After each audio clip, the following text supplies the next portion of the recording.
Disney's Beauty and the Beast.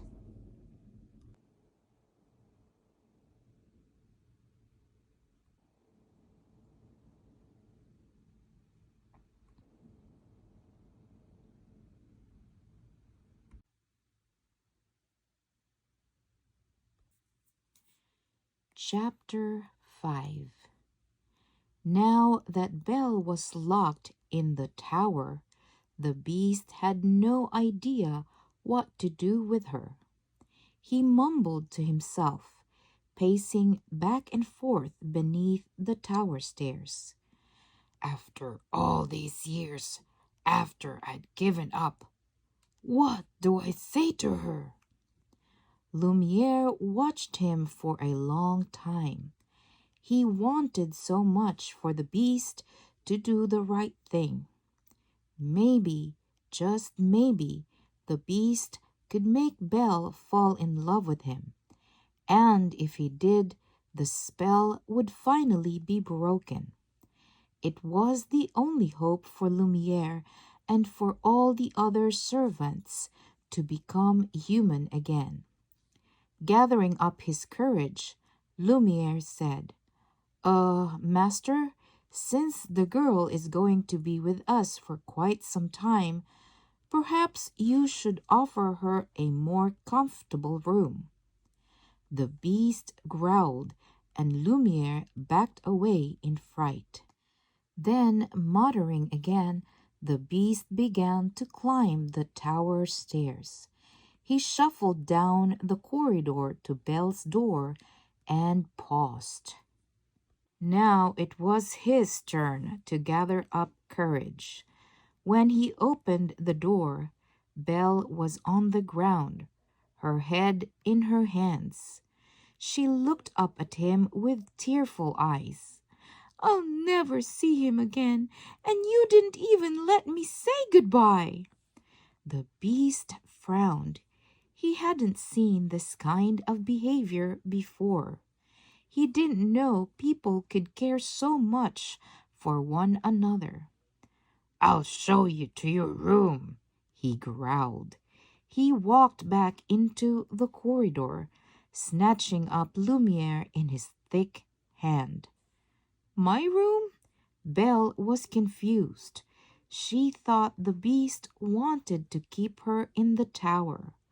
She followed him down the stairs and through a long maze of corridors.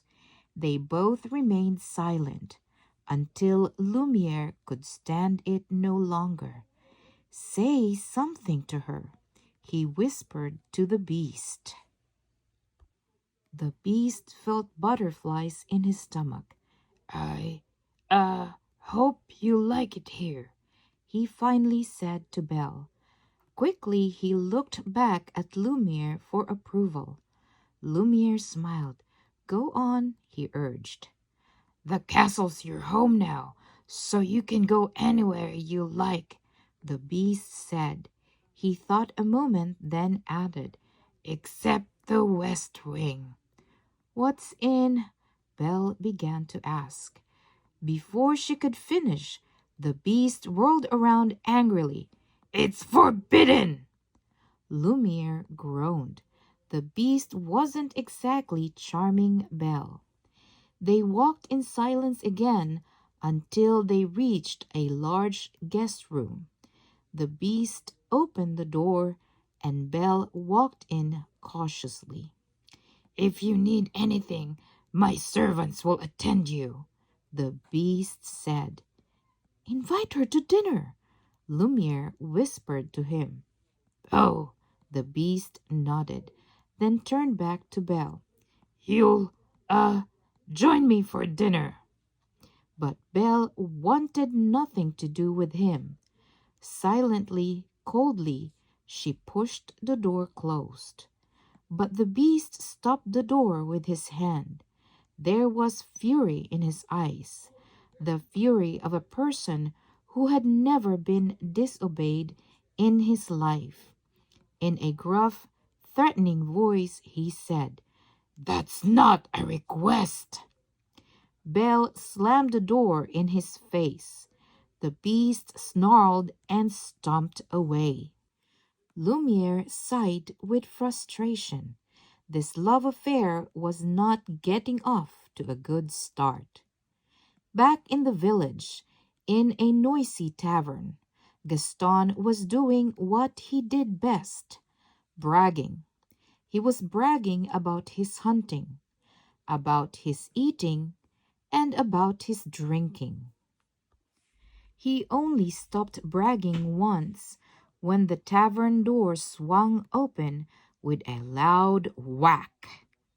The tavern fell silent. Everyone watched as a filthy, wet man stumbled in from the snow. At first, no one recognized him. "Help!" he cried out, his face pale with terror. "He's got her! He's got Belle locked up in his castle!" Laughter filled the tavern. "It's crazy old Maurice!" one of Gaston's friends yelled.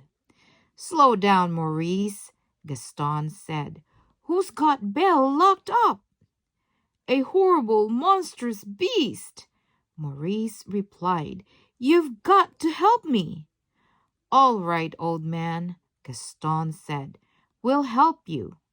With a wink at his friends, he pointed to the door. Two of the men lifted Maurice by his arms, walked him to the door, and tossed him outside. As they slammed the door behind him, the tavern crowd hooted and cheered. But Gaston grew serious. He pulled Le Fou aside and said softly, "Crazy as he is, that old man may be of use to us, Le Fou. I have just thought of a plan that will make Belle my bride." With a sinister grin, he whispered his plan to Le Fou. Maurice ran frantically through the village streets.